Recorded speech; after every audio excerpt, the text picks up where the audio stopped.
제가 오늘 강의할 주제는 기억의 힘인데요. 뭐 기억이라는 말을 모르시는 분은 당연히 없을 것이고, 하루에도 몇 번씩 우리는 그걸 기억한다, 기억을 못한다, 잊어버렸다, 엄마 제사를 깜빡하고 지나갔다, 아들 생일을 깜빡했다. 이게 다 기억과 연관된 거잖아요. 그래서 우리가 하루에도 수십 번씩 기억에 관한 말들을 하고 사는데, 이 기억이라는 것이 우리 삶에 어떤 영향을 미치는 것인가, 그리고 잘 살기 위해서는 이 기억을 어떻게 해결하고 해석해야 할 것인가, 이런 주제로 말씀을 드리려고 합니다. 저는 중고등학교 다닐 때 제가 뭐든지 잘하는 줄 알았어요. 노래하고 그림 빼고. 노래하고 그림은 일찌감치 초등학교 때 선생님들의 비웃음을 사가지고, 제가 여기 몇 분은 들으셨을 건데, 제가 초등학교 때 시골 애들은 노래를 다 많이 틀렸던 것 같아요. 그래서 촌에서는 제가 노래 못 부르는 줄 몰랐거든요. 서울로 전학을 갔더니 전학 간 첫날 선생님께서 여기서 노래 한 곡을 하고 들어가라고. 그래서 노래를 했더니 바로 애들이 웃기 시작해가지고 제가 음정 박자가 다 틀렸던 모양이에요. 그래서 애들이 웃은 뒤로 다시는 노래를 하지 않았어요. 이렇게 입만 뻥긋뻥긋하고. 그림도 그림 일기 그리던 시절에 아마 초등학교 2, 3학년이었겠죠. 뭐 3학년까지 그림 일기를 그렸던 것 같은데, 2학년 아니면 3학년 때 우리 외삼촌이 집에 와서 밥 먹는 그림을 그렸는데, 선생님이 이걸 보더니, 야, 지아네 집에서는 다 누워서 밥을 먹는구나. 이게 다 누워있어. 이 앉는 입체감이 표현이 안 되는 거예요.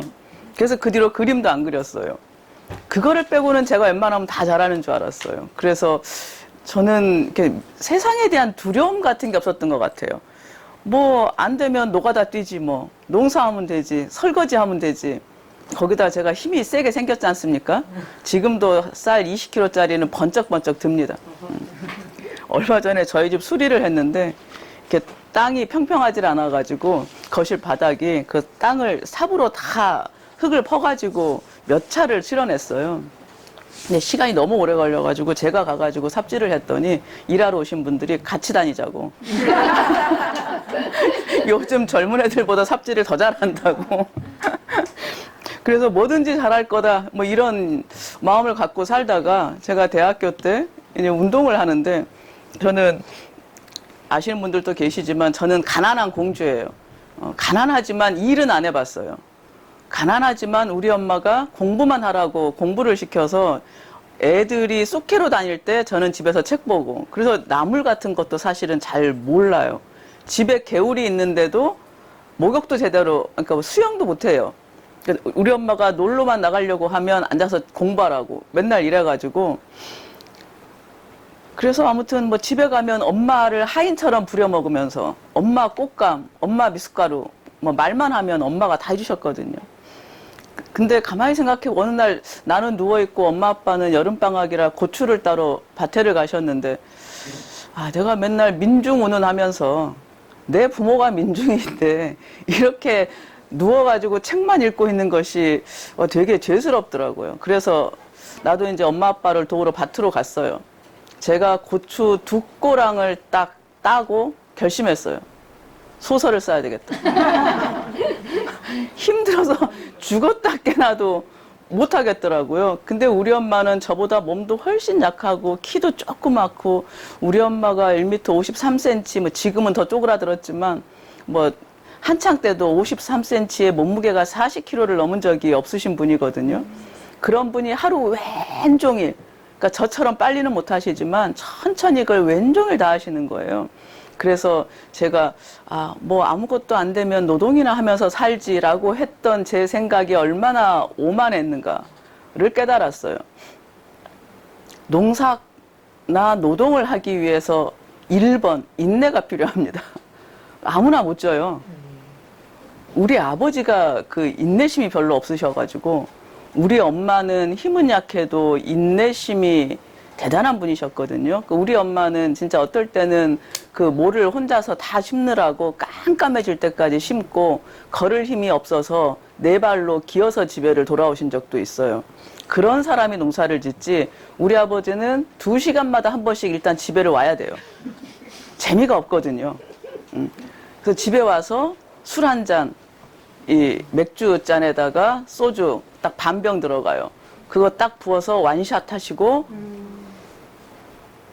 신문 한 뭐 2면, 3면을 읽으셔요. 그 촌 농사꾼이 신문 읽어서 어디다 쓸 거라고. 그리고는 일을 안 할 수는 없으니까 또 밭으로 가셔요. 그러니까 우리 아버지는 아마 처음부터 농사꾼이었으면 망해 먹었을 거예요. 그래서 우리 아버지가 농사를 지면 다 망해요. 그나마 뭐를 거두면 우리 엄마가 가가지고 뭐 하루 종일 김 매고 또 들여다보고 지금도 우리 아버지가 엄마가 아버지를 비웃던 말이 생각이 나요. 우리 아버지는 새농민을 보고 농사를 지으셨거든요. 그래서 이렇게 파종 몇 월, 먼제, 뭐 주로 음력으로 표시되어 있어요. 먼 절기에. 그리고 뭐 2벌 김 매기. 이러면 딱 2벌만 김을 매요. 그러면 우리 엄마가 맨날, 아이고, 그 잡초가 새농민 말 듣고 기다려준답디요. 아무 때나 가서 잡초가 크면 뽑아야지. 그거를 새농민만 보고 지으면 되겠어. 그래서 우리 엄마는 아버지 농사를 문자 농사라고 하셨는데, 그러니까 우리 아버지는 농사꾼에 필요한 재능이 하나도 없으셨던 거죠. 제가 볼 때 농사꾼의 재질 1번은 노동이고요. 2번은 뭘까? 뭘까요? 그러니까 인내는 당연한, 모든 노동을 하는 직업은 일단 인내가 필수. 사실은 노동만이 아닙니다. 공부 잘하는 애들도 다 인내입니다. 제가 대학 시절에는 서울대 애들 멍청하다고 비웃었는데 살아보니까 걔네들이 위대한 애들이에요. 걔네 성실한 애들입니다. 일단. 그리고 진짜 인내를 하는 애들이에요. 공부를 해야 된다고 생각하면 싫어도 공부를 하는 애들이고요. 저 같은 사람은 이 공부를 왜 해야 되냐를 따져요. 이게 공부 못하는 애들의 특징입니다. 뭐 수학 이거 배워서 어디다 써먹을 거냐를 따지기 시작해요. 그러면 이미 공부가 안 되는 거죠. 인내도 필요하고 또 하나는 그 뭐라 그럴까, 마음? 저는 마음이 왜 벼는 농부의 발소리를 듣고 자란다고 하잖아요. 물론 그게 인내도 있어야 되지만 수시로 들여다보면서 이것들이 어디가 잘못됐는지, 얼마나 컸는지, 벌레가 먹기 시작했는지 안 했는지 이런 거를 유심히 살펴야 되는데 그 유심히 살피는 것이 아마도 저는 마음에서 비롯되는 것 같아요. 단순한 관찰력 이런 것하고는 조금 다른 것 같아요. 그래서 이 모든 직업에 그 사람들이라는 게 농사나 이런 일을 참 쉽게 생각하지만 절대로 쉽지 않습니다. 제가 지금도 텃밭 요만큼을 가꾸는데 저는 맨날 투기농법이라니까요. 던져놓고 살아남으라. 그러면 먹어주겠다. 근데 저희 아랫집에 제 소설 쓰는 선배 언니가 와서 계신데 그 언니는 새벽 6시면 밭에 나와요. 그래서 벌레가 보이면 손으로도 잡아요. 그냥. 이런 마음, 그래서 그것들이 내가 기왕이면 주는 뭐 키우고 있는 이 작물들이 조금이라도 더 잘 되기를 바라는 마음, 벌레 먹지 않기를 바라는 마음, 아마 이런 것들이 농사에 되게 필요한 재능 중에 하나인 것 같아요. 작가에게는 어떤 재능이 필요할까요?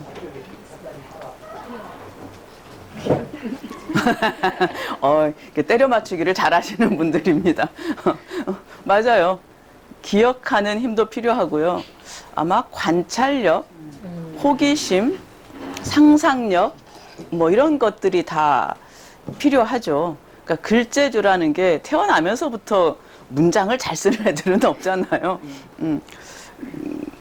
아마도, 근데 이제 언어적인 감각 이런 거는 조금 있는 것 같아요. 왜 똑같이 언어를 배워도 흥미롭게 빨리 배우는 친구들이 있고 조금 늦는 애들이 있거든요. 이거는 조금 선천적인, 우리 애가 이과인데 제가 볼 때는 문과를 가야 되는 애인데 엄마 아빠가 문과는 안 된다. 이민 갈 때도 쌀데기가 없다. 차라리 미용기술 이런 기술을 이과를 가라라고 해가지고 이과를 갔는데 얘가 아기 때부터 말을 되게 잘했어요. 근데 얘는 남보다 말이 되게 늦었거든요. 그러니까 말을 보통 요즘 애들은 되기 전에 엄마 아빠 이런 말을 하고 단어들을 말하기 시작하고 그러는데 우리 애는 한 12개월, 18개월쯤 되었을 때 문장으로 말을 하기 시작하더라고요. 그러니까 그리고 틀린 문장을 말을 안 했던 것 같아요. 이런 거는 조금 언어적인 능력을 타고나는 것은 있고요. 저는 엄마한테 그런 능력을 조금 받은 것 같아요. 우리 엄마가 지금도 제가 어릴 때 했던 말들을 적어 놓은 노트 같은 게 있거든요. 그러면 제가 뭐 3살 이럴 때 이렇게 징검다리를 건너면서 거기 이렇게 물이 지나가면 물 거품이 이렇게 일잖아요. 제가 그걸 보면서 막 깔깔깔깔 웃으면서 돌이 간지럽다고 웃어. 물이 간지박을 태우고 지나가. 뭐 이렇게 표현을 했대요. 그러니까 아마 이런 거는 조금, 그러니까 관찰력도 플러스 있을 것이고, 플러스 그것을 표현하는 것은 언어적 능력일 거예요. 이런 것도 뭐 있기는 합니다. 그리고, 근데 관찰력 이런 것도 좀 타고나. 저희 아들이 생물학을 전공하는데 맨날 모든 것은 유전이다. 그래서 인간의 의지를 믿지 않는 놈이어서 맨날 저랑 싸우는데, 다 유전이래요. 똑똑한 것도 타고나는 것이고 뭐 멍청한 것도 타고나는 것이고 인내도 타고나는 것이라고 하는데 이거는 뭐 아직까지 과학적으로 밝혀진 바는 없죠. 어디까지 타고나는지. 근데 어쨌건 보통 호기심 강한 사람들이 작가 중에는 대부분 호기심이 없는 사람은 없는 것 같아요. 강도의 차이는 있지만 그리고 대체적으로 관찰력이 다 뛰어납니다. 그리고 근데 이제 이 관찰하는 것도 자기 식으로 하잖아요. 색채에 예민한 친구들이 있어요. 형태나 색채. 그래서 어떤 제 친구는 뭐 데뷔는 안 했지만 대학 동창인데 걔는 처음 만났을 때 제가 입었던 옷, 내 머리 모양, 뭐 이런 옷 색깔 이런 거를 다 기억해요. 저는 그런 거는 잘 기억이 안 나거든요. 그리고 처음 만났을 때는 잘 기억하지 못하는 것 같아요. 저는 오히려 그 친구가 어떤 인상적인 행동을 했을 때 나하고는 전혀 다른 어떤 것을 보여주었을 때 저건 뭔가 싶은 순간부터 기억을 하지 처음 만난 순간 이런 걸 기억하지는 않는데 그 친구는 뭐 이를테면 저희 대학교 때 MT를 갔을 때 MT 갈 때 우리 친한 애들이 입고 왔던 옷 그때 누가 했던 말 이런 걸 다 기억해요. 저는 그런 자리는 하나도 기억이 안 나거든요. 그래서 관찰력이라는 것도 아마 자기의 성향, 지향점 이런 것들하고 좀 관계가 있는 것 같은데 어쨌건 이것도 좀 다 빼어난 것 같고요. 상상력도 좀 필요하죠. 그러니까 뭐 이를테면 어릴 때는 소공녀 막 이런 거 읽으면 잠이 안 오는 거야. 저는 어쨌건 공주긴 했으나 가난하니 붙잖아요. 가난한 공주인데 소공녀는 가난하였다가 어쨌건 다시 부유해지잖아요. 그러면 와, 나에게도 저런 아빠가 있지 않을까. 아빠가 어느 날 혹은 죽은 할아버지가 혹은 누군가가 나타나서 나에게 소공녀와 같은 인생을 펼쳐 보이지 않을까. 그런 걸 이제 머릿속으로 막 생각을 하는 거예요. 우리 아버지가 갑자기 어디서 돈이 생기면 나는 그 돈을 가지고 뭘 하지? 뭐 막 이런 밤새도록 뭐 이거는 이제 공상에 가까운 실현 가능성이 없는 우리가 로또가 되면 뭘 하겠다와 똑같은 이야기이긴 하지만 뭐 내지는 아직도 저는 어릴 때 읽었던 책들 중에 그 굉장히 기억에 남는 책들이 많거든요. 갑자기 집 없는 소년, 레미. 아마 그거 제가 그 레미만큼 불행했기 때문일 거예요. 그래서 그 레미가 그 새아버지가 집에 돌아와서 이 아이를 그 할아버지 공마단에 팔아버리고 그래서 그 할아버지를 따라서 개와 원숭이와 친구가 돼서 프랑스 전역을 떠돌면 뭐 떠도는 이런 이야기인데 뭐 같이 울면서 와, 나도 저렇게 된다면 저는 우리가 책에서 보는 개들은 참 위대하지 않습니까? 우리 동네 똥개들은 절대로 그렇게 마음 교감이 안 되는데 그 레미에 나오는 개는 정말 사람과 레미랑 마음을 나눠요. 그래서 그런 거 보면서 우리 집 그때 키우던 개가 똑순인가 이랬는데 우리 집 똑순이가 사실은 내 마음을 다 읽고 있는 게 아니었을까. 그래서 내가 어딘가 길을 잃었을 때 똑순이가 나타나가지고 어떻게 어떻게 하고 뭐 이런 거를 그냥 밤새 생각하는 거예요. 이런 상상력, 또 작가에게는 조금 필수적이긴 하죠. 또 작가에게는 뭐가 있을까? 욕망도 필요합니다. 사람들은 작가들이 되게 아름다운 사람이라고 생각하는데 천만의 말씀 만만의 콩떡입니다. 욕심 더럽게 많은 것들입니다. 욕심이 없으면 나를 드러낼 필요가 없습니다. 근데 작가는 자기들의 상처를 헤집고 그것을 글로 써서 누군가에게 보이는 사람이잖아요. 그러니까 사실은 욕심 중에 인정욕, 세상에 나라는 존재를 인정받고 싶다, 이런 욕망이 굉장히 큰 사람들입니다. 안 그런 사람이 없는 것 같아요. 그러니까 돈에 대한 욕심이거나 뭐 이런 거보다는 인정욕, 명예욕 이런 게 굉장히 강한 사람들인 것 같아요. 저도 그렇습니다. 우리 엄마는 제가 욕심 없는 사람인 줄 알거든요. 물질적인 욕심 같은 건 사실 잘 없어요. 뭐 어릴 때부터 먹을 게 손에 쥐어져 있으면 일단 남부터 나눠줬고, 지금도 뭐 좋은 게 있으면 다 나눠주고, 그래서 제 제자들이 어느 날부터는 선생님한테 선물하는 거 싫다고 이제 다 딴 데가 있어. 그러면 저는, 야, 나한테 꼭 필요한 선물을 사주면 내가 딴 데 안 주지. 니네들이 쓸데없는 화장품, 향수 뭐 이런 거 사주니까 향수 쓰지도 않는데 다 남주지. 뭐 이러는데 그런 욕심은 없어요. 근데 인정받고자 하는 욕심은 굉장히 어릴 때부터 컸던 것 같아요. 제가 제 인정욕을 얘기할 때 이렇게 몇 가지 사례를 들어서 얘기를 하는데, 1번은 초등학교 때 선생님이 뭐 아는 사람? 뭐 이러면 제가 사람마다 다르잖아요. 그게 뭐 손을 알아도 손 안 드는 애들도 있고, 저요저요 하는 애들도 있고, 엉덩이 일으켜가지고 막 저요 하는 애들도 있고, 저는 저렇게 엉덩이를 일으키는 건 천박하다는 건 알았어요. 어렸어도. 그러나 내가 발표하고 싶어. 어떻게든. 그래서 가만히 손을 들고 선생님을 레이저로 쏘아봐. 레이저 눈빛으로. 그러면 사람의 눈빛에는 기운이 있거든요. 선생님이 결국은 나를 시켜요. 뭐 이런 거나. 우리 엄마가 아직도, 저희 엄마는 요즘에 당신은 책을 좋아해서 책을 읽는다고 하시지만 어느 순간부터는 소설책이나 뭐 이런 책에 대한 관심을 잃으셨어요. 그리고 요즘에는 제 일기장을 그렇게 허구한 날 보세요. 제가 초등학교 때 쓴 일기장.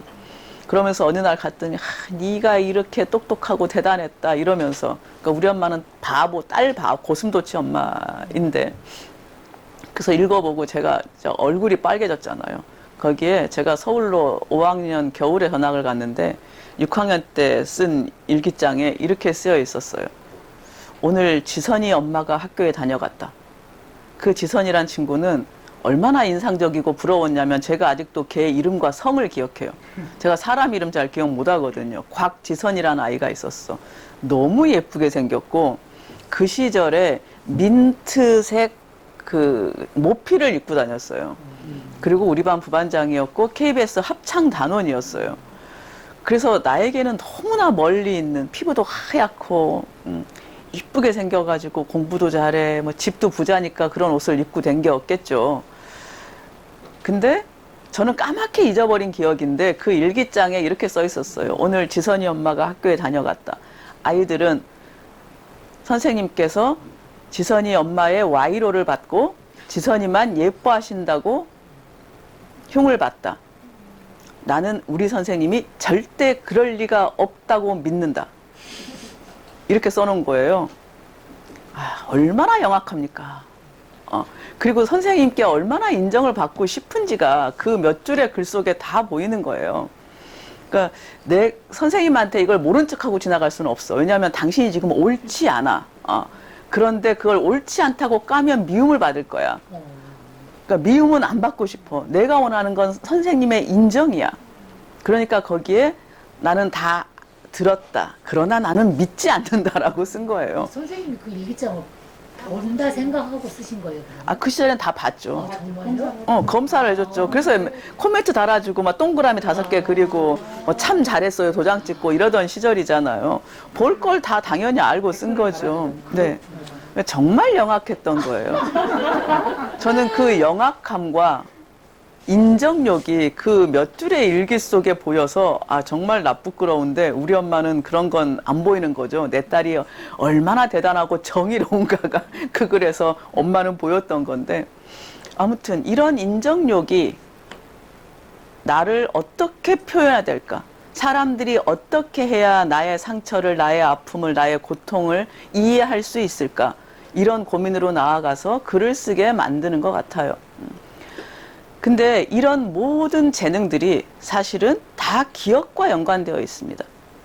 내가 관찰하는 게 기억되지 않으면 아무 의미가 없습니다. 기억이라는 것은 바꿔 말하면 내가 지금까지 살아온 시간의 총합, 내가 지금까지 시간 속에서 공간 속에서 행위해온 총합이라고 할 수 있을 거예요. 그래서 누구나 자기가 살아온 만큼의 그 시간과 기억을 가지고 있죠. 근데 대개는 돌아보지 않습니다. 일단 중고등학교 때까지는요. 왜냐하면 기억의 총합이 짧잖아요. 한 대여섯부터 기억한다 치면 십몇 년이야. 그리고 얘네들은 새로운 게 너무나 많기 때문에 지나간 것에 대해서 아무 관심이 없습니다. 저는 우리 아들한테 애가 중고등학교 다니고 이럴 때 네 애기 때 사진 볼래? 네 탯줄 잘라놓은 거 볼래? 봐서 뭐 자기의 과거에 대하여 아무 관심이 없어요. 이게 한 30은 넘고 어느 날 사는데 좀 지치고 내가 왜 이렇게 됐을까 이런 생각을 하기 시작할 때부터 과거가 의미가 있어지는 것이지 성장기에는 과거가 아무런 의미가 없습니다. 그래서 뒤를 돌아보지 않고 삽니다. 그때는. 왜냐하면 새로운 기억을 쌓는 시기니까요. 이제 보통 옛날을 돌이키기 시작하는 거는 촌것들이 서울로 대학 갔을 때입니다. 서울로 대학을 갔더니 적응이 안 돼. 이제 우리 때, 요즘 애들은 그러지도 않을 것 같아요. 근데 이제 우리 때는 서울로 갔더니 서울 애들은 세련되고 했니 저랬니 이러는데 우리는 했냐 왔냐 막 이러고 때깔부터가 다르고 애들이 그러니까 그 촌것들이 맨날 향후회랑 놉니다. 그 서울 애들하고 못 놀고 그 이제 구례 향후회가 있어요. 구례 향후회들끼리 모여가지고 이제 그 아직도 그런 기억이 나네. 저도 어느 날 향후회를 한번 나갔는데 또 향후회를 가면 서울대, 연고대, 뭐 경희대, 한양대, 중대, 성대 이런 정도 이하로는 또 안 나옵니다. 그러니까 잘난 것들만 이렇게 향후회에서 뭉쳐요. 그러다가 나중이 되면 좀 후진 학교 순으로 빠져요. 그래서 이제 서울대, 연고대가 중심이 된 향후회가 이렇게 만들어지는데 저는 그런 컴플렉스가 없고 그때는 서울대 것들을 무시하던 때여가지고 아무 생각 없이 이렇게 향후회를 나갔어요. 친한 애들도 있었고 어느 날 그 신림 서울대 입구역에서 만나가지고 애들이 다 추레한 애들이 이렇게 모여 앉아가지고 서울대 다니는 애들이었는데 어디로 갔구나 뭐 그랬더니 한 애가 아이 서울 것들은 고기를 굽어 먹어야 삼겹살집 이런 게 저희 대학교 들어가면서부터 생겨나기 시작했어요. 그 전까지 구례에는 불고기집은 있었어요. 그렇지만 삼겹살집 이렇게 가서 고기를 구워 먹는 이런 걸 놓고 이런 데가 없었거든요. 그러니까 얘가 그게 너무 부러웠나 봐. 근데 서울 애들하고 이렇게 친해지기가 어렵고 지 혼자 먹으러 갈 수도 없고 그러니까 이제 우리 모인 자리에서 가가지고 애들이 이렇게 미친 듯이 그 고기를 먹었던 기억이 나요. 저는 한 점도 못 먹었는데. 왜요? 아, 저 고기를 잘 못 먹어요. 거기다가 비계가 있으면 못 먹어가지고. 그러니까 저는 제 친구가 너는 빨치산의 딸만 아니었으면 진정한 보수가 되었을 거다. 음식이 굉장히 보수적이에요. 제가 떡볶이도 구례에는 없었거든요. 제가 초등학교 5학년 때까지 떡볶이라는 게 없었어요. 그 터미널 옆에 중앙극장 있던 터미널 옆에 가면 분식집이 하나 있었는데 튀김 팔았지 떡볶이를 안 팔았어요. 서울을 갔더니 엄마 무슨 떡을 빨갛게 고추장에다가 풀어갖고 먹는데 그래서 안 먹었어요. 그래도 그거는 떡은 아는 거니까 한 3년 만에 먹어보기 시작했어요. 저 피자 이런 거를 한 15년 봐야 돼요. 그래서 애들이 먹는 걸 자꾸 지켜보고 피자, 피자 이런 말이 이제 계속 귀에서 들리고 그러면 15년 만에 먹을 용기를 내서 먹어봐요. 그래서 우리 어릴 때는 고기를 진짜 구워 먹어본 적이 없어요. 돼지를 잡아도 바로 그냥 이렇게 대충대충 끊어서 동네 사람들이 나눠가지고 그거를 삶아서 먹거나 찌개에 넣어 먹었지 그거를 구워 먹은 기억이 없고요. 제가 고기를 유일하게 구워 먹었던 게 고등학교 때 우리 아버지가 염소를, 엄마가 몸이 약해서 흑염소를 잡아서 약을 해주려고 하면서 일부만 띄어가지고 석쇠에다가 구워준 거 먹어본 게 제가 고기를 구워 먹어본 아무튼 유일한 기억이에요. 아무튼 이 좋은 것들이 서울을 가면 적응이 안 되니까 자꾸 옛날이 그리운 거예요. 내가 촌에서 애들하고 같이 살 때 내가 전교 1등 하던 시절에 서울 와봤더니 서울대 들어갔더니 뭐 지보다 날고 기는 애들이 다 많아. 그러니까 이 자기는 서울 오면 늘 어릴 때부터 1등만 했으니 인정받을 줄 알다가 그 영광이 사라지고 그러고 나면 과거가 그리워지는 거예요. 그냥 그렇지 않고 평균적으로 자라면 군대쯤 가서 이제 남학생들은 군대쯤 가서 자유인이었던 시절에 대한 그리움을 가지면서 내가 지금 이맘때쯤에는 우리 학교에서 벚꽃이 어쩔 텐데 이런 식으로 과거를 돌이켜보기 시작하죠. 그래서 대체적으로는 30이 넘어야 이제 기억이라는 것을 과거를 돌이켜보기 시작합니다. 근데 작가들은 그러기 훨씬 전부터 과거를 끊임없이 파헤치는 사람들이에요. 제가 빨산의 딸을 쓴 게 22살 겨울이었습니다. 그 글을 쓰려고 하면 저의 전 삶을, 물론 얼마 되지 않았지만 22년의 삶을 샅샅이 다 기억해냈어야 됐어요. 그리고 뭐 보통 20몇 살에 데뷔하는 작가들 혹은 30이나 40에 데뷔하는 작가들도요. 왜 자기 기억을 되짚냐면 글을 쓰는 사람들은 대부분 다 상처가 있는 사람들입니다. 저처럼 빨산의 딸이든 집이 너무나 욕망은 큰데 집은 너무나 가난하든 뭐 아버지가 두들겨 팼든 혹은 딸이라고 학교를 안 보냈든 그런 무엇인가 욕망 사실은 그런 상처를 가진 사람은 세상에 굉장히 많은데 작가들은 아까 말했다시피 자기 욕망이 굉장히 큰 사람들이기 때문에 욕망과 자기 현재와의 갭이 굉장히 큰 거죠. 이 괴리가. 그래서 이 사람들은 끊임없이 자기를 되짚어보면서 나는 왜 그랬을까? 나는 왜, 뭐 신경숙도 마찬가지 아니겠습니까? 신경숙도 오빠들은 다 대학을 갔는데 자기는 중학교만 나와가지고 집에서 놀고 있었어요. 그러다가 산업체 부설학교가 있다는 말을 듣고 그러니까 1년을 꿀려서 간 거죠. 1년을 꿀어서 서울로 가서 구로공단의 산업체 부설학교를 다니면서 그 야간 고등학교를 다니면서 공장을 다녔다고요. 그 사람이 1년 동안 혼자 총구석에서 무슨 생각을 했습니까? 나는 왜 이렇게 살 수밖에 없는가? 이런 고민을 하지 않았겠어요? 내 삶은 무엇인가? 오빠들은 가서 다 공부하고 있고 내 친구들은 다 고등학교를 가서 교복을 입고 다니는데 나는 무엇일까? 나는 어떻게 살아야 하는가? 아마도 이런 고민을 끊임없이 했을 겁니다. 그리고 공순이로 살 때도 마찬가지였겠죠. 내 안에는 표현하고 싶은 것들이 무진장 쌓여 있는데 나는 하루 종일 회사에서 뭐 공장에서 일하고 나면 얼마나 피곤했겠습니까? 산업체 부설학교 나온 여공들 다 위대한 사람들입니다. 저보고 그렇게 하라고 그러면 나는 그냥 학교를 안 다니든 그 학교 나온다고 누가 대단히 알아주는 것도 아닌데 그만큼 공부에 한이 맺혀 있는 거죠.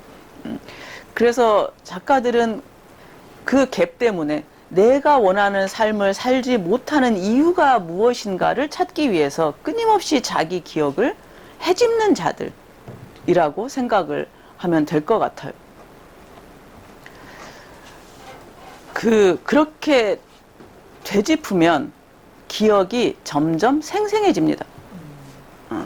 그 왜 우리 어릴 때 그 카세트 테이프에 노래 녹음한 거 기억나세요? 네.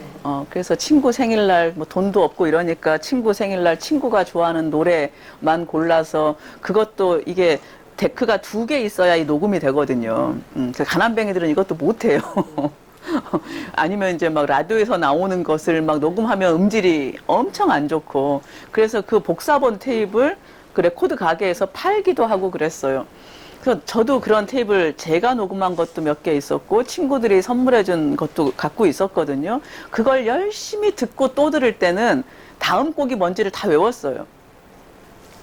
그게 CD가 나온 다음에 안 듣기 시작하고 어디로 갔는지 찾을 수가 없고 무슨 곡이 들었는지도 기억이 안 나요. 아마 여러분들도 마찬가지일걸요. 그게 뭐 요즘도 그러니까 요즘은 참 기억하기 어려운 시대긴 합니다. 뭘 녹음해둘 필요도 없어. 그냥 아무 때나 유튜브로 틀면 다 나오고 뭐 공짜로도 어디서나 들을 수 있고 이러니까 기억할 필요가 없죠, 요즘은. 근데 어쨌건 우리 때는 그 녹음을 반복 재생하는 거랑 비슷하다고 생각하시면 돼요. 똑같은 테이프를 갖고 있는데 그냥 보통의 사람들은 살기가 바쁘니까 이걸 반복해서 듣지 않는 거죠. 그러면 어쩌다 한번 들으면 아 그래 먼 곡도 거기 있었던 것 같은데 이런 정도로 생각을 합니다. 근데 이걸 반복해서 들으면 이게 언제 끝나고 어떤 곡에서는 삑사리가 나고 어떤 곡과 곡 사이는 좀 녹음이 길게 돼서 이것까지 다 기억을 해요. 그러니까 그렇게 생각하면 될 것 같아요. 작가들은 그거를 듣고 또 듣고 자기의 과거를 그 녹음 테이프를 재생해서 듣듯이 듣고 또 듣는 사람들. 그래서 자기 삶의 어떠한 대목까지를, 사소한 대목까지를 보통 사람보다 훨씬 더 세밀하게 기억하는 자라고 생각을 하면 될 것 같고요. 기억을 반복해서 계속 그렇게 하는 거예요? 네. 근데 이거 늙으면 비슷해집니다. 우리 엄마가 자기 인생의 결정적인 대목만 맨날 말합니다. 1000번씩 들은 것 같아요. 1000번씩. 그러니까 이거는 반복되지 않은 기억은 엄마에게서 아예 사라진 거예요. 근데 가장 인상적이었던 장면들만 남아서 그것만 지금 무한 반복, 우리 엄마가 한 90세 정도 된 다음부터는 정말로 강렬하게 남아있는 한 100가지가 안 될 것 같아요. 100가지 정도의 기억을 반복, 네, 거의 매일. 오늘도 가면 또 그 생각하고, 뭐 이를테면 맨날 나만 가면, 아이고, 니는 어릴 때부터 똑똑했어야. 우리 엄마는 맨날 그런 말로 시작해요. 니는 어쩌면 그렇게 부지런하냐. 이거 다 뻥인데, 전혀 부지런하지 않아요. 참 그렇게 똑똑하고 착해, 의지렁스러웠는가 모른다. 또 이제 뭔 말도 안 되는 자랑을, 나한테, 내 자랑을. 뭐 5살 때 묵호 외갓집을 갔는데, 뭐 버스에 자리가 없으니까 내가 어떤 할아버지 앞에서 엉엉 울었대요. 우리 엄마가 앉아야 되는데, 우리 엄마 다리 아파서 앉아야 되는데, 내가 엉엉 울어서 할아버지가 보다 못해서 자리를 비켜줬다고. 그래서 너 때문에 앉아서 편히 갔다고. 이런 말씀을 하셔요. 그러니까 이제 보통의 사람은 그렇게 강렬한 몇 개의 기억을 계속 반복해서 죽을 때까지 되풀이하는 것이지만, 그냥 글 쓰는 사람들은 우리는 계속 써야 되니까요. 이제 중요한 것부터 뽑아 먹어요. 가장 우리도 강렬한 것부터 뽑아 먹었는데 책 한두 권 쓰고 나면 또 딴 게 필요하잖아요. 그러면 다시 이미 쓴 건 쓸 수 없고 그러면 다시 헤집는 거죠. 그 옛 기억을. 그러면 아 그래 이런 게 있었네. 이렇게 해서 다시 옛날 기억들이 다시 또 소설로 나오는 겁니다. 근데 이게 저는 작가라는 직업이 되게 좋다고 생각을 하는데, 뭐 어떤 분은 뼈를 깎고 영혼을 깎아서 글을 쓴다고 하는데 저는 그렇게 쓰지 않아요. 일단 농사 짓는 것보다 쉬워요. 노동하는 것보다 쉬워요. 강의하는 것보다 쉬워요. 왜냐하면 이건 혼자 할 수 있거든요. 누군가를 만나면 저는 에너지가 훨씬 더 많이 들어가서 집에 그냥 가만히 있으면서 혼자 생각하고 이런저런 생각하다가 오 이거 쓰면 되겠네 싶으면 또 하루 종일 가만히 앉아서 머릿속에서 굴려요. 그냥 내 기억을 또 다시 헤집으면서 여기에 내가 이렇게 잡아놓은 주제에 쓸만한 에피소드가 있는가 이거를 다시 내 기억으로 돌아가서 비슷한 것들을 찾아내는 거예요. 그래서 똑같지는 않을 겁니다. 근데 그거를 바꿔서 변형시켜서 갖다 쓰는 건데요. 이게 왜 좋냐면 작가가 다른 일보다 안 힘들어서 좋기도 하고요. 작가로 대접도 받고 사는데 사실은 내가 하는 글쓰기라는 것이 내 삶을 더 이해하고 풍요롭게 만들어요. 보통은 노동이 나를 망치는 일도 되게 많거든요. 내가 돈벌이 하려고 직장 나갔는데 상사가 맨날 욕만 하고 인간적으로 모욕하고 그래서 내가 매일 사표를 품에 품고 다니고 이런 삶은 사실은 돈을 벌게 해주고 생계를 유지하게는 해주지만 내 삶을 평화롭게 하거나 나를 평화롭게 하지는 않잖아요. 근데 작가라는 것은 글을 쓰면서 어쨌건 내 기억을 헤집으면서 그때 우리 엄마가 이랬었겠구나. 나만 돌아보는 건 아니거든요. 옛날엔 이해할 수 없었던 우리 엄마의 마음을 20살, 30살, 40살까지는 그 기억을 떠올려도 엄마에게 시선이 안 갔어요. 내가 당한 게 더 괴로웠죠. 근데 이제 이게 한 50이 넘어가니까 우리 엄마가 지금도 그러시거든요. 나는 지금도 자다가 네 중학교 때 꿈을 거야. 얼마나 무서운가 소스라치게 놀라서 깨나야. 네가 정말 지독했다. 이러시는데 제가 한 1년 반 정도 엄마를 엄마라고 부르지 않았거든요. 말을 안 했어요. 그리고 말은 딱 한마디. 돈 줘. 얼마. 그리고 저는 엄마한테 어떻게 해야 돈을 뜯어내는지도 알아요. 학교에 지각을 할랑말랑 할 때. 일찍 말하면 잔소리가 쏟아지거든요. 근데 학교까지 뭐 이를테면 10분이야. 8시까지 가야 돼. 그럼 8시 50분에 딱 1,000원 줘. 이러면 어디다 쓰려고 그러냐? 그럼 책. 그 엄마가 또 이제 우리 집이 얼마나 힘든데 뭐 어쩌고 저쩌고 하면 지각이야. 이러면 결국 엄마가 돈을 주거든요. 그리고 우리 엄마가 하도 공부 안 한다고 제가 중2 때부터 중2의 한 가을부터 공부를 작파했는데 그래서 뭐 전교 10등 안에 들었다가 이제 성적이 수직 낙하하고 이러니까 이제 뭐 우리 엄마는 난리가 나가지고 그리고 집에 들어가기가 싫어서 집에를 안 들어갔어요. 엄마가 이렇게 싫은데 제가 얘기했잖아요. 가난의 서글픔. 딴방이 없다고. 그 싫은 엄마랑 저녁 내내 같이 자야 되고 같이 있어야 돼요. 그러니까 집에 들어가기가 싫은 거예요. 그래서 그 한 1년 반 동안 집에를 통금 직전에 들어갔어요. 근데 뭐 제가 갈 수 있는 데가 없어요. 그 시절에. 그러니까 그 학교 앞에 책방이 있었거든요. 그 책방 아저씨가 그 무렵 내가 늘 가서 그냥 거기서 책 보고 일했던 아저씨인데 그 아저씨가 그 무렵에 연애를 하셔가지고 맨날 연애하느라고 바빠.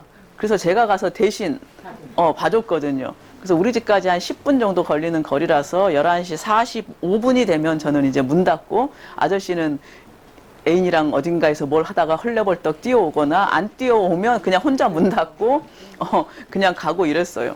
근데 엄마가 도대체 여자애가 이 밤중까지 어디서 무엇을 하고 다니냐 말을 해라. 알기라도 해야 될 거 아니냐. 뭐 막 난리를 치는데 아무 말도 엄마가 뭐라거나 말거나 11시 55분쯤에 딱 집에 도착해서 이불 딱 머리 끝까지 뒤집어 쓰고 자요. 자는 척 하는 거죠. 어느 날 엄마가 뒤를 엄마 얼마나 힘들었을까. 그러니까요. 남편은 감옥에 있고 딸 하나 있는 것이 공부도 안 하고 어느 날 엄마가 뒤를 밟았어. 그리고 이제 안도와 동시에 더 열이 받은 거예요. 아니 책방에 있다고 말만 하면 될 거를 왜 말을 안 해서 사람을 잡냐 막 이래서 아무 말도 안 하고 또 이불을 뒤집어 썼더니 엄마가 속 터지니까 말 좀 하라고. 파리채였나 빗자루였나 뭐 총채였나 아무튼 뭐 주로 그 세 개로 때렸기 때문에 근데 우리 엄마는 힘이 없어서 저는 막고 있지 않아요. 그러니까 엄마가 딱 파리채를 잡는 순간 엄마 팔목을 딱 잡고 파리채 뺏어서 방 밖으로 집어 던지고 이불 뒤집어 쓰고 자요. 그러니까 우리 엄마가 혼자서 분노해가지고 그 화를 사귈 수가 없으니까 쓰러지셨어요. 그 내가 놀래가지고 일어는 났어. 쿵 소리가 나가지고 일어는 났는데 코 밑에 손을 대보니까 숨을 쉬시더라고. 그래서 물이라도 떠줘야 되나 이런 고민을 하다가 살아있으면 됐지 그러고 잤는데 엄마가 그때 꿈을 지금도 꾸신다는 거예요. 그때 엄마는 어떤 마음이었겠나를 돌아보지 않았어요. 한 40대까지. 왜냐하면 그 시절에 제가 너무 힘들었거든요. 저 공부도 잘해서 꿈도 컸어요. 그런데 빨갱이의 딸이라고 뭐 판검사도 안 된다지, 뭐도 안 된다지, 할 수 있는 게 없고, 집은 찢어지게 가난하고 아버지는 감옥에 있고, 나는 굉장히 솔직한 사람인데, 지금도. 그 시절에도 솔직한 사람인데, 솔직할 수가 없잖아요. 우리 아버지가 빨갱이라 감옥에 있다는 말을 아무리 가까운 친구들에게도 할 수 없어요. 그리고 집도 방이 하나뿐이니, 가난이 부끄럽지는 않았는데, 엄마랑 같이 있는 방에 친구를 데려올 수도 없어요. 그리고 저희 집에는 화장실도 없었어요. 주인집으로 들어가야 돼. 그럼 언젠가 이런 말 들으신 분 계실 거야. 그 집이 우리 엄마의 옛날 시댁의 친척이에요. 그 우리가 새 살았던 집이. 그 집이 사실은 방이 없었는데 우리 엄마가 오갈 데가 없으니까 그냥 자기네 집 그 양옥집이었 1층짜리 좀 잘 지은 양옥집인데 그 집 벽하고 여기 담 사이에 그러니까 세면은 이미 막혀 있잖아요. 거기에다가 이렇게 비닐로 문만 단 거예요. 그리고 부엌만 요만큼 달아낸 거예요. 그래서 부엌하고 방도 비닐문이고 그 부엌도 비닐문이었어요. 근데 그 집에 나랑 동갑인 남자애가 살았어. 근데 걔 방이 하필 우리 집을 바라보는 창이 이렇게 딱 달려 있어요. 근데 그 아저씨, 뭐 삼촌쯤이라고 불렀던 것 같은데 그 삼촌은 우리한테 되게 잘했는데 그래도 옛날 사람들은 다 문 걸어 잠그고 잤잖아요. 9시 넘으면 문을 걸어 잠궈요. 전 장염을 앓고 있었거든요. 밤에도 몇 번씩 화장실을 가야 되는데 화장실을 갈 수가 없어. 그러면 부엌 바닥에 신문지를 깔고 거기서 해결을 하는 거예요. 그러면 이게 아마 제대로는 반투명 두꺼운 비닐이니까 제대로는 안 보였겠지만 짐작은 갔을 거라고 생각해요. 걔가 창문을 열고 봤다면.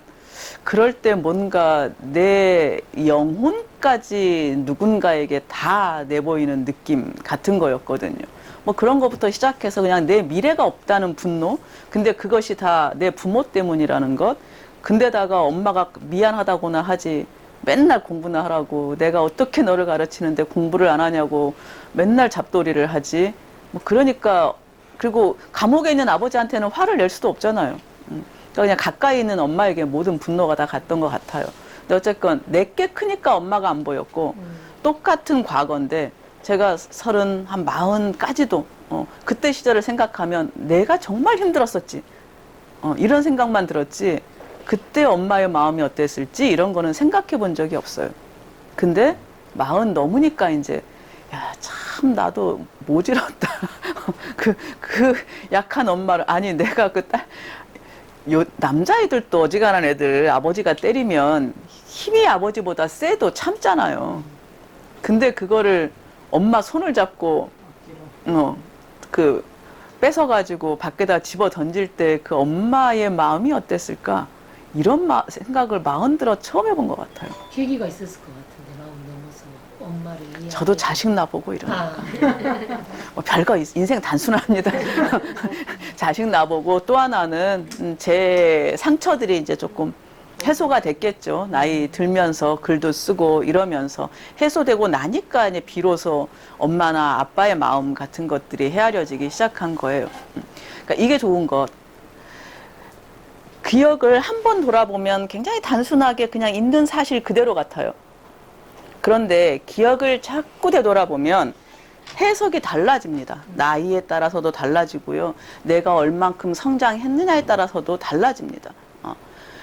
이를테면 술 처먹고 나를 패기만 했던 우리 아버지. 저랑 비슷한 심정일 거예요. 그런 아버지에 대한 분노로 나는 저렇게 살지 말아야 되겠다고 악착같이 이를 악물고 살았는데 어느 날 자기도 모르게 회사에서 굉장히 힘든 일이 있고 자식은 속을 썩여. 자기도 술을 먹고 있어. 그런 순간에 우리 아버지가 그때 왜 술을 먹었겠구나. 왜 나를 때렸겠구나.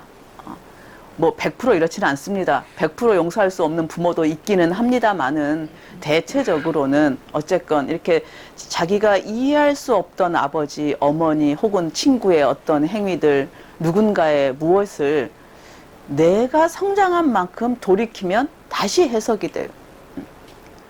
그래서 기억의 힘은 뭐랄까요? 나를 돌아보게 만들므로써 사실은 나라는 존재는 기억의 총합이잖아요. 우리가 참 저는 옆에서는 단 한 번도 기억상실증에 걸린 사람을 못 봤습니다만은 수많은 드라마나 영화에 기억상실증이 나오잖아요. 그 사람들 내가 누군지를 모르는 겁니다. 기억이라는 것은 별게 아닌 것 같지만 내가 살아온 그 시간들이 축적이 된 것이 지금의 나잖아요. 근데 돌아보지 않으면 사실은 평면과도 같은 존재라고 말을 할 수 있습니다. 오늘밖에 없는 존재. 먹고 살아야 되니까 회사 가서 일해야 되고 돈 벌어야 되고 오늘 조금 편하게 살려면 집을 좀 바꾸려면 미친 듯이 돈 벌고 아껴야 되고 이렇게 살면 지나고 나서 남는 게 잘 없습니다. 과거를 끊임없이 돌아보고 그 말은 바꿔 말하면 내 행위를 되짚어보고 또 나와 관계된 사람들의 행위를 되짚어보고 그들이 왜 그랬는가를 이해하는 것까지가 사실은 기억하는 것이거든요. 그냥 엄마가 옛날에 수제비 해줬는데 이게 끝이 아니거든요. 우리 작은 고모가 되게 가난했는데 아들만 오빠들도 이제 까먹었네. 하나, 둘, 셋, 넷. 아들만 넷이었어요. 근데 우리 고모부가 읍사암소를 다니셨는데 되게 좋은 분이셨는데 암에 걸려서 굉장히 일찍 돌아가셨어요. 근데 제가 초등학교 한 3, 4학년 이럴 때 그 고모부가 한 5학년쯤 돌아가셨나 봐. 그러니까 암이셨는데 이미 이렇게 그 체구가 너무 마르고 이래가지고 방 밖에를 잘 못 나오셨어요. 그래서 근데 내가 가면 딸이 없으니까 저를 그렇게 이뻐하셔가지고 이렇게 옛날에 그 창호지 문고리 이렇게 달아놓은 거 있잖아요. 그거 잡고 이렇게 왔냐 이렇게 하시던 모습이 아직도 기억이 나는데 그 집에 가면 가난하니까 매일 저녁은 칼국수예요. 지금 생각하면 우리 고모도 고생 많이 했네. 그 더운 주로 여름에 많이 먹잖아요. 쌀이 그때쯤 떨어지니까. 장정들 넷이서 얼마나 먹었겠어. 그럼 가마솥에다가 이렇게 그 여름에 불을 떼 가지고 칼국수를 하는데 저는 엄마랑 둘이 밥을 먹으면 아버지는 감옥에 있고 엄마랑 둘이 밥을 먹으면 밥이 그렇게 맛이 없어요. 우리 엄마는 지금도 밥을 1시간씩 드시거든요. 그러니까 밥 한 번에 100번을 세고 씹으셔요. 그거를 보고 있으면 있던 입맛도 떨어져. 근데 저도 입맛이 되게 까다로운 데다가 그러니까 엄마랑 먹으면 밥을 제가 지금은 이렇게 상처가 해소되고 나서 살이 찐 것이고 어릴 때는 삐쩍 말랐었거든요. 밥도 잘 못 먹고. 근데 그 집만 가면 그렇게 맛있는 거예요. 그래서 저녁만 되면 그 집으로 가. 그럼 우리 엄마는 그 집 쌀도 없어가지고 국수 끓여 먹는데 가가지고 네 입까지 보탤라 그러냐고 맨날 못 가게 하는데 나는 고모부 보러 가 그러고 맨날 고숙 보러 갈 거야 그러고 가가지고 그 집 가서 맨날 이렇게 얻어 먹었어요. 이 기억이 그냥 그렇게 맨날 가니까 우리 고모네는 국수를 먹었어. 그 집 국수가 맛있었다. 이렇게만 기억하면 사실은 의미가 없는 거죠. 그때 고모가 지금 생각해 보니까 내가 얼마나 미웠을까.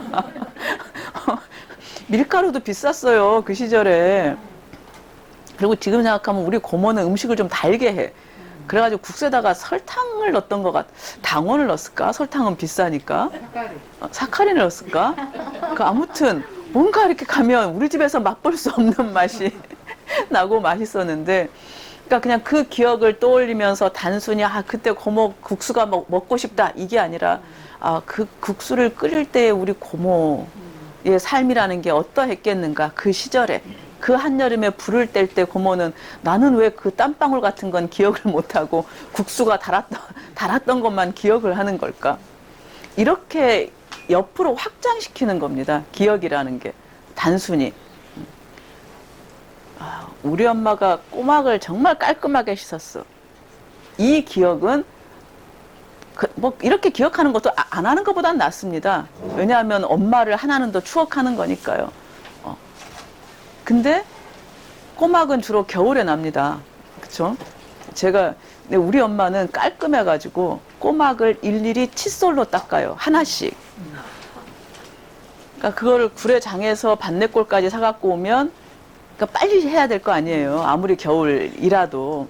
그러면 그 시절에 한 대의 수도가죠. 거기서 몇 시간을 일일이 닦는 거예요. 근데 나는 옛날에는 우리 엄마가 진짜 쓰잘데기 없이 깔끔해. 그래서 맨날 우리 아버지랑 저랑은 엄마한테 잔소리 듣는 게 일이었거든요. 우리 아버지랑 나랑은 털털해가지고. 근데 어느 날 우리 선배 하나가 한 10년쯤 전에 여기 막 이사 왔을 때 여수를 왔다가 뭐 뭘 좀 사갈까 그래서 꼬막을 사와 그랬더니 꼬막을 10kg를 사왔어요.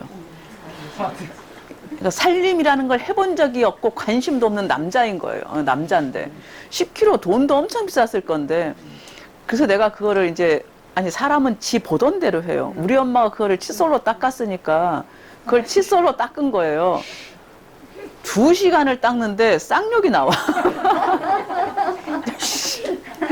앞으로 이런 날거를 사오기만 해봐라. 닦아주든가 지가. 그리고 그 사람은 주고 갔어. 욕을 할 수도 없어. 2시간 닦았더니 한 이만큼 닦았어요. 그리고 이걸 어떻게 하나 난감해 하던 찰나. 옆집에 사람들이 사는구나. 그리고 다 날아줬어.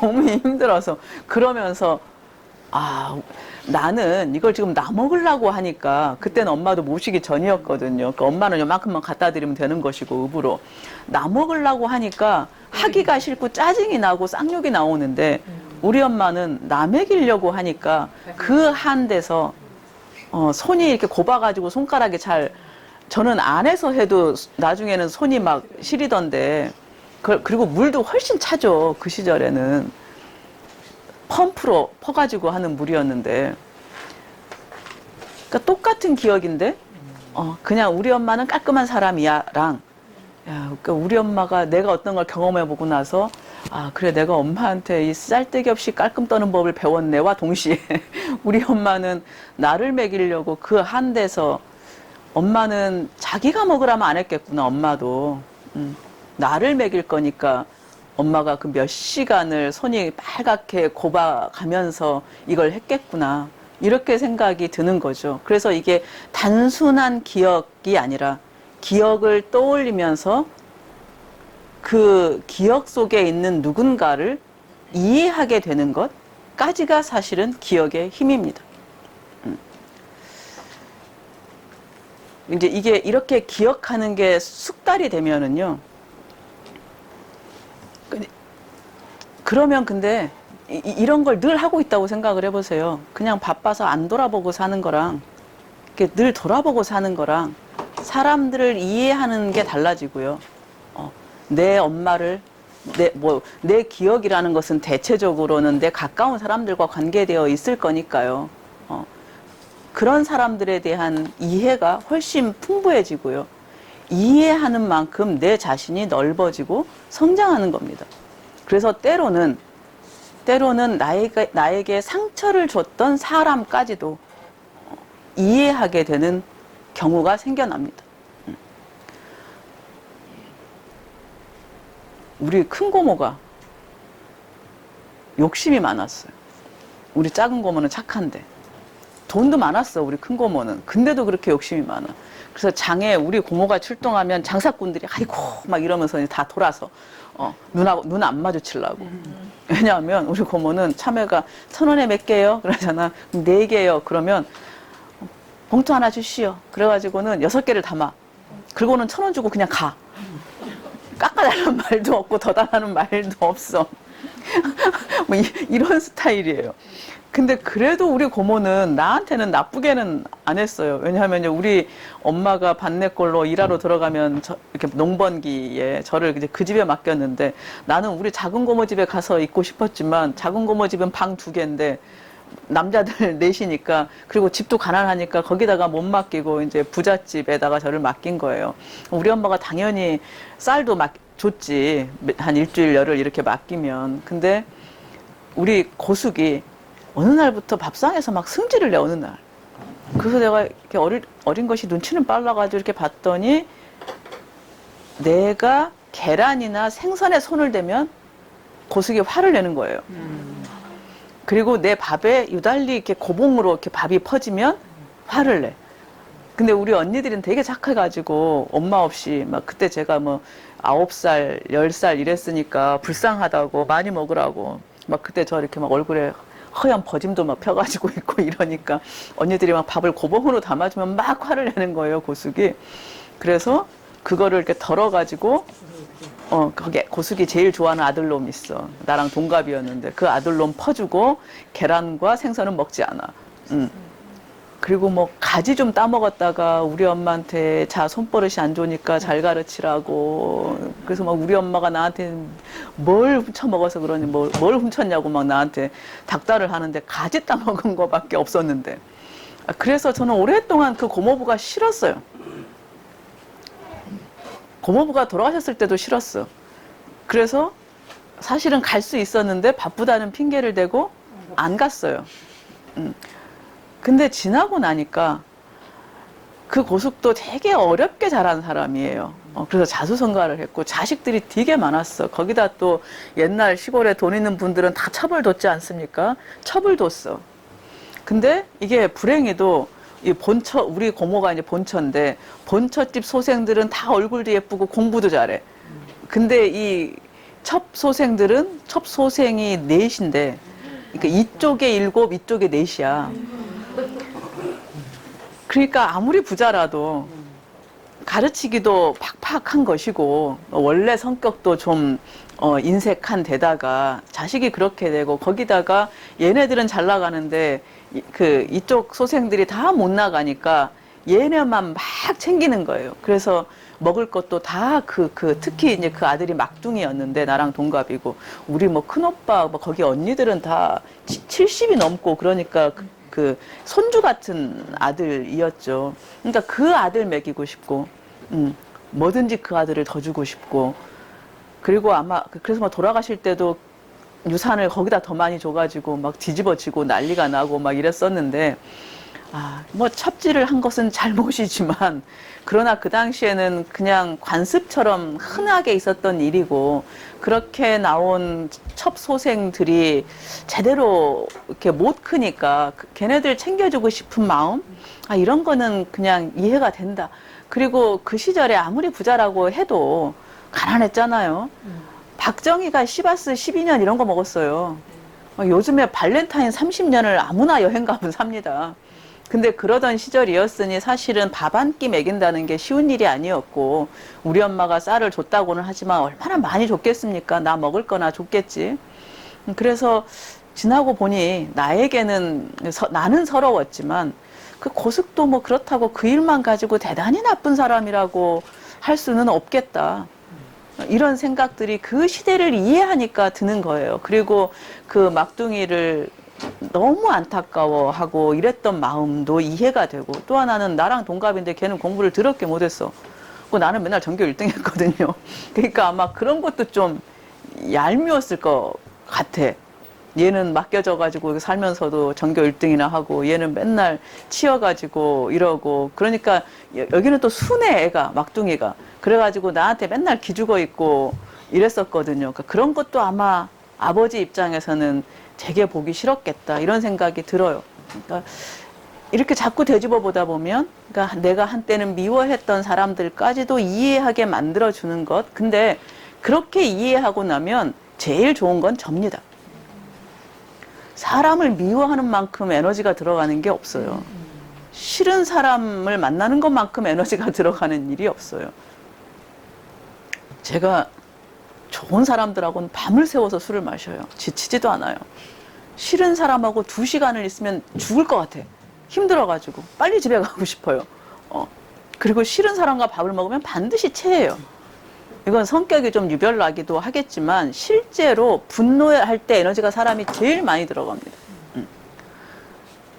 제가 근데 이제 우리처럼 이렇게 어쨌건 계속해서 자기 기억을 되돌아보고 그때의 내 기억 속에 등장하는 사람들을 뭐 이해하려고 노력한 건 아니고 나이 들어보니 내가 산 만큼 그분들이 이해가 됐을 뿐인데 어쨌건 그렇게 이해하고 나니까 미워할 사람이 없더라고요. 내가 미운 사람이 한 2명 있었는데 다 해결됐어. 우리 고모부랑 사모님이 있었는데 거기도 용서됐어. 말년엔 너무 외로워. 그렇기도 하고 본인도 거기도 아버지가 첩을 둬가지고 맨날 치여서 살았던 거예요. 그래서 자기 거에 대한 욕심이 굉장히 강하고 자기 주장이 강해지고, 근데 어릴 때는 내가 뭐 그런 걸 아나, 그냥 나한테 못하는 거, 나한테 못되게 구는 것만 보였던 것이고, 이것도 진짜로 제가 여기 내려오기 직전에, 얼마 전에 한 2008년쯤에 그 아줌마를 노원역에서 마주쳤어. 저 학교 강의하러 가는데 누가 쫙 출근길에 전철역에서 목청껏, 처음엔 지하열에서 못 알아먹었더니 정지야 이렇게 불러서 돌아봤더니 그 아줌마야. 제가 잠깐 엄마랑 아버지 감옥 들어가고 잠깐 살았던 사모님이셨거든요. 그분이 귀가 완전히 먹어가지고 소리가 크신 거, 그냥 일상어가 엄마는 잘했냐? 부터 시작을 해서 나는 네가 잘 될 줄, 출세할 줄 알았다. 신문에서 봤다. 이 얘기를 진짜 전철을 뚫고 쪽팔려가지고 죽는 줄 알았는데, 그때까지도 나는 그 아줌마가 별로 마음에서 안 풀렸었나 봐요. 근데 그 아저씨는 정말 저한테 잘했었거든요. 그래서 그 아저씨가 나중에 전화해가지고 밥 한 끼 사주겠다고 오라 그래서 밥 먹고 그랬는데, 아니 밥을 사주려고 한 게 아니라 집으로 가자고, 아줌마가 니 오면 밥 해준다고 갈치도 꺼내놨다고 냉동실에서 그러시는데, 그 집에 가기가 싫은 거예요. 그 아줌마가 식모언니가 나 밥 갖다 준다고 식모언니 머리칼 휘어잡고 도둑년 막 이랬던 아줌마거든요. 너무 미워가지고 쳐다도 보고 싶지가 않았어. 그래서 안 간다고, 그냥 저 바빠서 아저씨한테는 이렇게 핑계를 댔는데, 그러고 나서 아저씨가 얼마 안 있다 돌아가셨고, 그리고 이제 아저씨 돌아가셔서 거기 장례식에는 갔다 와서 엄마랑 얘기를 하다가 엄마가 그 말씀을 해주신 거예요. 그 여자도 참 인생 안 됐다. 그렇게 성격이 세니 남편은 맨날 바람 피고, 아버지 바람 펴서 그것 때문에 그렇게 힘들어 했는데, 그러면서 뭐 우리 엄마는 그런 걸 다 기억하고 있더라고요. 그 여동생이 한 번 왔을 때 그 아줌마가 어쨌고, 그러면서 그 아줌마가 남한테는 야박했는가 몰라도 자기한테는 안 그랬대요. 자기한테는 되게 잘했고 힘든 일 있으면 자기한테 와서 의논하고 이랬다는 거예요. 그래서 이런 말을 듣고 나니까 미움이 좀이 아니라 그냥 없어진 것 같아요. 자기도 힘들었겠지 뭐. 그리고 그렇게 내 거 지키면서 살다 보니, 그래 식모가 말도 안 하고 갖다 준 것은 일단 잘못한 거지. 주인집 거니까 말은 하고 나한테 갖다 줬어야 되지 않는가? 뭐 이런 생각도 들고, 그러니까 그 아줌마에 대한 미움이 사라졌어요. 진짜로. 그래서 요즘에 미운 사람이 없어요. 저는 원래 복수를 싫어해요. 그래서 이렇게 드라마 복수극도 더럽게 싫어해요. 근데 이것도 한가해야 됩니다. 글쟁이들이 한가해야 글을 씁니다. 처음에 한두 작품 쓸 때는 직업을 가지고 글을 쓰는 분들도 있어요. 근데 이게 글을 오래 계속 쓰려고 하면 사실 직업을 가지고는 쉽지가 않습니다. 왜냐하면 직업을 갖는다는 게 쉬운 일입니까? 하루 8시간만 일하는데도 잘 없죠. 그리고 정신적 스트레스도 굉장히 심하죠. 제가 옛날에 민족사관고등학교에서 딱 9개월 학교 선생을 했는데, 아침 8시, 7시에 출근해서 집에 오면 저녁 11시예요. 돈은 많이 줘요. 거기 선생들 연봉이 다 1억이 넘었어. 그리고 집도 막 공짜로 줘요. 그래서 저도 27평짜리 아파트에 공짜로 살았는데, 내가 살아본 최고로 큰 집이었어요. 가장 좋고. 근데 학교에서 스트레스도 너무 많고, 이사장님이 대우는 잘해주는데 막 헛짓거리를 너무 많이 해가지고, 막 갑자기 오늘부터 모든 수업을 영어로 진행하라. 그래서 국어도 하래. 국사도 영어로 하래. 뭔 개소리. 딴 건 몰라도 국어와 국사는, 국어를 영어로 가르치는 건 기네스북에 오를 일이다. 그래서 교장하고 싸워가지고 이제 국어 국사는 뺐는데, 국어 국사 선생도 수업 시간을 제외하면 영어만 써야 돼요. 막 이런 스트레스를 계속 줘요. 이건 여담으로 웃긴 얘기.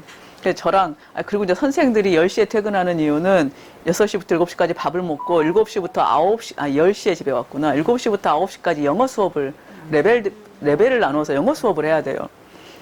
근데 거기 한 반 정도는 미국 유학자들이라서 걔네는 그냥 프리토킹이 되는 애들이라서, 근데 걔네도 집에는 가면 안 돼. 원어민 선생들하고 프리토킹을 계속 해야 되고, 이제 밑에 레벨, 우리 같은 애들은 가서 2시간을 영어 선생하고 영어 공부를 해야 되는데, 내 레벨들이 되게 많았어요. 그러니까 여행할 때 밥은 먹을 수 있는 정도의 영어인데, 거기 그런 사람들이 수학 선생, 물리 선생 이런 사람들인데 다 영어로 수업을 한다는 거야. 그래서 내가 오 선생 영어 수업을 어떻게 해? 내가 그랬더니 수학은 쉬워. 한마디만 하면 된대. Look at this. 그리고 수식만 적으면 그냥 지나가는 거예요. 아무튼 뭐 이런 일을 하고 10시에 들어오면 거기에 한복 입거든요. 한복을 입고 씻을 힘도 남아있질 않아요. 그럼 소파에 이렇게 누워요, 그냥. 그래서 가만히 잠도 안 와요. 이렇게 피곤하면 가만히 있다가 1시간이나 2시간이 지나면 일어날 힘이 생겨. 이제 그러면 가서 옷 갈아입고 세수하고 자요. 아무것도 딴 걸 할 수가 없어요. 아마 대개의 직장인의 삶이라는 것은 이렇죠. 이게 사람이 여유가 있어야 꽃길도 거닐면서 우리 엄마가 뭘 좋아했는데 뭐 이런 생각도 하는 거지. 이렇게 바쁜 와중에 꽃창밖에 꽃이 피어봤자 보이지도 않아요. 봐봤자 승질만 나. 이 좋은 날 나는 뭐 하고 있는 짓거리인가 이렇게 되죠. 그래서 사실은 일반적으로 돈 벌고 살아가는 직장인들이 작가들이 하는 이 늘 돌이키고 해석하고 이러는 일이 사실 쉽지는 않습니다. 알지만 그래도 조금씩이라도 잠깐씩이라도 좀 그리고 지금 구례에서 직장 생활을 하시는 분들은 이렇게 빡세진 않잖아요. 대체적으로는. 왜냐하면 여기는 출근 시간도 길어봐야 15분이면 구례는 되는 거 아닙니까? 서울 같은 데는 출근 시간 막 1시간 반, 2시간, 출퇴근에 서너 시간. 그래서 직장인들이 그런 데잖아요. 월급은 출퇴근 비용이라고. 그리고 매일 아침 그 시간에 일어나서 가야 된다는 것. 어떤 애들 막 서울에서는 6시에 출발해가지고 7시 반, 8시에 도착하고 기름 막히고. 그래서 사실 구례는 직장 생활을 하셔도 하루에 한 2시간은 이렇게 짬을 내서 자기를 돌아볼 만한 시간적인 여유도 충분히 있는 생활을 하고 계시죠. 행복한 인생입니다. 정말로.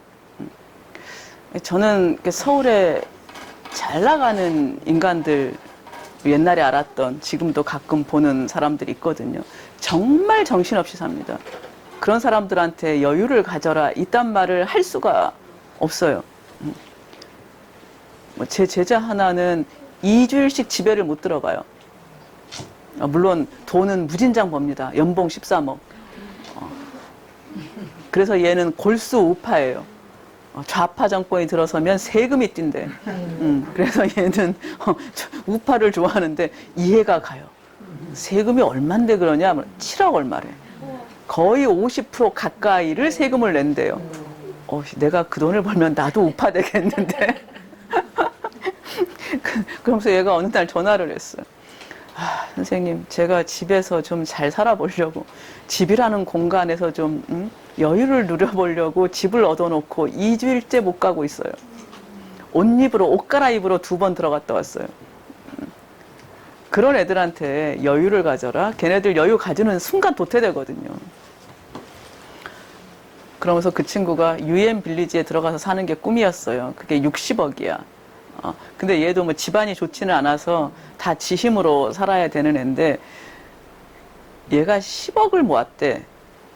그러니까 얘도 뭐 하버드 나오고 이래가지고 집에서 다 대준 게 아니니까 대출 받고 이래서 이제 직장 생활하면서 그거 다 갚고 뭐 그러고 모은 돈이 그리고 뭐 미국에서 뉴욕에서 직장 생활을 했는데 그때만 1,000만 원 받으면 초창기니까 월 1,000을 받으면 허름한 원룸이 300이래요 월세가. 그리고 물가도 비싸니까 뭐 한 600~700은 써야 겨우겨우 사는 거라고 하더라고. 그러니까 그렇게 해서 어쨌건 얘도 뭐 하다못해 얘가 샤넬 하나를 사가지고 난생 처음 샤넬을 내가 이제 옷도 좀, 애가 맨날 이렇게 버풀하기가 이렇게 막 난 세타를 입고 댕기더라고. 그래서 야, 너 연봉이 그만한데 옷이라도 좀 좋은 거 사 입어라. 아니면 버풀을 좀 띄든가. 그랬더니 진짜로 이제 처음으로 샤넬을 샀대요. 500 얼마인가 뭐 700 얼마인가를 주고 이거를 아까워서 못 들고 댕겨. 그만큼 알뜰하게 산 애인데도 십몇 년을 직장 생활에서 모은 돈이 10억이에요. 그래서 얘는 그걸로 아파트 같은 걸 살 줄 알았어. 그리고 집을 돌아보러 댕겼는데 전세도 못 들어간대. 지가 원하는 지역에. 그래서 얘가 이제 가끔씩 이제 저희 집에 와서 술 마시면 진짜 열심히 살았는데 내가 원하는 집 한 채도 살 수 없는 인생이네. 애가 그러더라고요. 그러더니 아이씨 놉시다. 이러고는 요즘에는 돈도 좀 쓰고 갑자기 어느 날 저한테 쌤 고기를 보냈으니 엄마랑 맛있게 드시오. 그래. 그래서 갑자기 웬 고기? 그랬더니 제가 어디 창비에 쓴 글에 소설인데 그 엄마를 노모에 관한 이야기가 나왔더니 그거 보니까 자기 할머니 생각도 나고 그래가지고 소고기를 보냈대요. 그래서 받았더니 나는 소고기를 조금 보낸 줄 알았어. 그랬더니 무슨 소고기 한 마리를 보낸 듯이 부위별로 이렇게 마음도 쓰고 살아요. 애가 40 넘더니 이제 조금 어차피 이렇게 치열하게 살아봐야 가다울 수 있는 것이 뻔하다는 사실을 이제 배우고 나니까 애가 부모한테도 잘하고 자기 할머니한테도 할머니가 작년에 101세에 돌아가셨는데 그 할머니 입원비 다 되고 애가 옛날엔 그런 애가 아니었거든요. 뭐든지 더치페이 하던 애였거든요. 그러니까 여유가 있어야 사실은 되고 혹은 어쨌건 이 치열한 생존 경쟁의 장에 뛰어든 사람들은 사실은 이런 여유를 그래서 못 누리고 사는 거죠. 그 대신 그 사람들은 출세와 이름으로 뭐 보상을 받을 터인데 살아보니까 그 출세와 이름이라는 것이 그닥 어릴 때는 그런 게 되게 부러웠는데 살아보니 그닥 의미가 없는 것 같아요. 뭐 저 장관 하신 분들도 만나봤고 회장님들도 늙으면 아무것도 없고요. 그 뭐 정계에서 잘 나가던 분들도 한창 때나 이름이지 늙고 나면 제가 회장님들 곁에는 돈 바라는 인간들밖에 없어요. 그래서 아름다움이라는 것, 제대로 산다는 것은 출세나 뭐 명예에 있지 않는 것 같다. 그러니까 그래서 저는 글 쓰는 직업이라는 게 참 좋은 것 같고 또 많은 분들이 꼭 글을 쓸 필요는 없습니다. 다 각기 다른 재능이 있으니까요. 그러나 글 쓰는 사람들에게 필요한 이 기억이라는 것은 보통의 분들도 좀 활용해 보시면 자기 삶이 훨씬 더 풍요로워지는 결과가 나오지 않을까. 인생 뭐 있습니까? 제가 옛날엔 저 욕심 되게 많은 사람이었다고 했잖아요. 요즘 제가 제자들한테도 그럽니다. 살아보니 별거 없다. 사람으로 태어났으면 일단 나를 먹여 살리면 된다. 다 커가지고 부모 등 안 쳐먹고 남한테 사기 안 치고 뭘로 어떻게 얼마나 벌어먹고 잘 살든 된장찌개를 먹고 살든 캐비어를 먹고 살든 그건 자기 만족도에 달린 것이고 저 같은 사람은 캐비어를 사줘도 안 먹는데 맛대가리도 없어. 뭐 트러플 이런 거 못 먹겠어. 저는 그냥 잔치국수가 제일 맛있고 호박잎쌈이 제일 맛있고 이런 사람인데 자기 취향껏 자기가 원하는 만큼 자기를 벌어먹일 수 있으면 나는 그것으로 인간의 기본은 다 했다고 본다. 두 번째, 이거보다 조금 여유가 있어서 능력이 되어서 새 가족을 꾸리고 그래서 나로 인하여 존재하게 된 자식이나 남편이나 아내나 뭐 시댁이거나 뭐 처가거나 또 내 부모들에게 도움이 되는 인생을 그들을 먹여 살릴 수 있는 인생 정도가 되면 이거는 성공한 인생이다. 이거 못하고 사는 사람들 굉장히 많잖아요. 이거 허덕허덕 하는 게 대부분의 사람들이죠. 그러니까 내 자식, 그러니까 좁은 의미의 나와 배우자와 자식, 요거 겨우 하고 살아가는 사람들이 대부분이고요. 이제 부모한테 잘하는 사람들, 처가에 시댁에 잘하는 사람들이 있죠. 이 정도만 해도 저는 굉장히 성공한 인생이라고 생각합니다. 거기서 좀 더 나아가서 나랑 아무런 친인척으로 연결되지 않았는데, 뭐 친구거나 동네 사람이거나 뭐 어떻게 우연히 알게 된 사람이거나 그 사람의 아픔과 상처에 공감할 수 있고 그들의 삶에 조금이라도 보탬이 될 수 있고, 이를테면 뭐 밥이라도 한 끼 사 먹일 수 있고, 등록금을 못 내서 대학을 못 가는 놈한테 조금이라도, 아니 뭐 그래도 공부할 수 있어라는 힘을 주는 것도 좋고, 뭐 조금이라도 등록금의 일부라도 대줄 수 있다면 좋고, 그래서 사람이 따뜻하게 살만한 세상이라는 것을 내 가족이 아닌 자들에게까지 보여줄 수 있는 인생이면 득도한 것이다. 이 정도 사는 사람 근데 생각보다 많습니다. 이름 없는 사람들 중에 많습니다. 그래서 행복, 아름다움, 우리가 살면서는 돈이 있어야 되고 어쩌고, 저도 서울 살 때는 그랬거든요. 그래와 보니까 돈 없이도 살 수 있는데 집값도 싸고 집을 꼭 소유할 필요도 없는데, 난 자식한테는 아무것도 줄 게 없다. 내 인세나 받아라. 얼마 안 되지만 내가 뭐 너에게 집을 물려주거나 학비 대줬으면 됐지. 이 마인 뭐 나도 그랬으니까. 근데 여기 와서 1년에 뭐 제가 사는 집이 연세 200이거든요. 서울 집보다 훨씬, 물론 집 자체는 구린데 환경이나 이런 거는 훨씬 좋죠. 여기 오니까 텃밭 가꾸면 야채 뭐 거의 내가 원하는 건 다 텃밭에 있어. 난 엄마 때문에 고기와 생선을 사는 거지, 사실은 엄마만 가시고 나면 저는 1년에 생선 한 2-3번 먹으면 되고 고기도 1년에 2-3번 먹으면 돼요. 그래서 돈이라는 것이 나에게 애들 가르칠 때는 필요하죠. 근데 이제 이게 돈이 더 필요한 이유는 남들보다 잘 살고 싶기 때문이에요. 남들만큼 살고 싶기 때문에, 한강뷰에 살고 싶기 때문에 돈이 몇십억이 더 필요한 것이지, 그냥 내가 살 수 있는 공간을 꼭 서울에 살아야 되겠고 강남에 살아야 되겠고 한강뷰에 살아야 되겠고, 차도 움직이기만 하면 되는 게 아니라 뽀대나는 차를 타고 다녀야 되겠고 남들이 우러러보는 차를 타야 되겠고, 이러니까 하루하루가 고달파지는 것이지, 사실은 그냥 우리 삶에 필요한 것만 생각하면 그냥 사실은 여유롭게 나를 돌아보면서 내 밖의 사람들을 돌아보면서 사는 것이 삶의 가치로는 훨씬 더 큰 게 아닌가 싶습니다. 저는 이것도 사실은 굴에 와서 배운 거예요. 서울 살 때는 저도 뭐 욕심은 아주 많지는 않았지만 지금처럼 없지는 않았던 것 같아요. 그래도 집 한 칸은 제가 16평짜리에 살았는데 23평짜리 정도는 27평, 제가 27평에 살아봤잖아요. 민사 때. 마지막 방을 청소하다 짜증이 나요. 넓더라고. 한 사람이 청소하기에 약간 힘에 붙여. 그래서 23평 정도면 16평은 약간 좁아. 그래서 23평, 21평 정도면 딱 좋겠다. 이런 정도의 생각을 하고 살았는데, 시골 내려와 보니 그거를 또 근데 서울서는 이사를 정말로 전세면 자꾸 이사를 해야 되니까 사실은 다 집을 갖고 싶어 하고 이런 마음도 있죠. 근데 시골 와 보니까 그리고 이제 나이가 더 드니까 짐도 다 버려요. 제가 서울 살 때 책을 상당히 버리고 왔거든요. 근데 그때의 기준은 내가 한 번이라도 더 볼 것 같은 책인가 아닌가였어요. 그래서 책을 무진장 끌고 내려왔어요.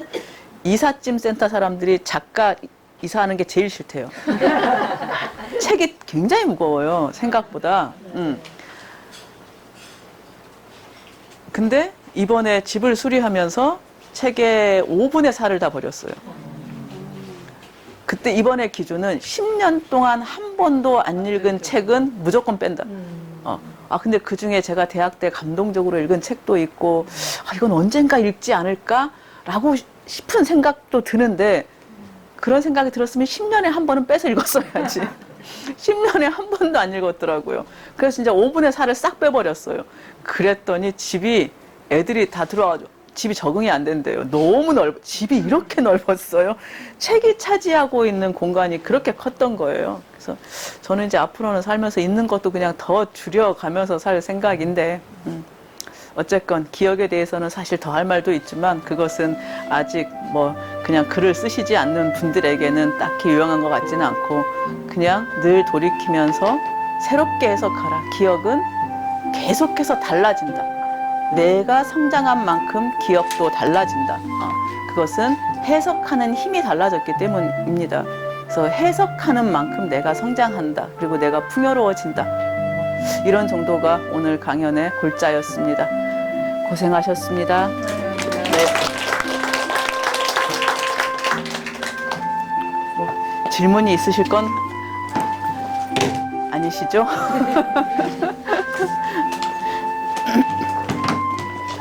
몇일까요? 아, 오래 떠들었네요. 고생하셨습니다. 이렇게 2번씩이나 다 찾아와 주셔가지고.